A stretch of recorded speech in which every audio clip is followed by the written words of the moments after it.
ఎగువ ప్రాంతాల్లో కురుస్తున్న వర్షాలతో శ్రీశైలం జలాశయానికి వరద నీటి ప్రవాహం స్థిరంగా కొనసాగుతుంది. ఎగువన ఉన్న జూరాల ప్రాజెక్టు నుంచి ప్రస్తుతం 66,385 క్యూసెక్కుల నీరు శ్రీశైలానికి వచ్చి చేరుతుంది.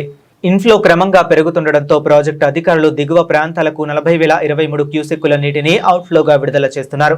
శ్రీశైలం ప్రాజెక్టు పూర్తి స్థాయి నీటి మట్టం 885 అడుగులు కాగా వరద నీరు వచ్చి చేరుతుండటంతో ప్రస్తుత నీటి మట్టం 875.40 అడుగులకు చేరింది. అలాగే జలాశయం పూర్తి స్థాయి నీటి నిల్వ సామర్థ్యం 215.8070 టీఎంసీలు కాగా ప్రస్తుత ప్రాజెక్టులో 165.5340 టీఎంసీల నీరు నిల్వ ఉంది. జలాశయానికి నీటి ప్రవాహం కొనసాగుతున్నప్పటికీ సాంకేతిక మరియు నీటి నిర్వహణ కారణాల దృష్ట్యా శ్రీశైలం కుడిగట్టు జల విద్యుత్ కేంద్రంలో విద్యుత్ ఉత్పత్తిని తాత్కాలికంగా నిలిపివేశారు. అయితే ఎడమగట్టు జల విద్యుత్ కేంద్రంలో మాత్రం విద్యుత్ ఉత్పత్తి యథాతథంగా కొనసాగుతుంది. ఎగువ నుంచి వచ్చే వరద ఉధృతికి బట్టి నీటి విడుదలను, విద్యుత్ ఉత్పత్తిని నిరంతరం పర్యవేక్షిస్తున్నట్లు ప్రాజెక్టు అధికారులు వెల్లడించారు.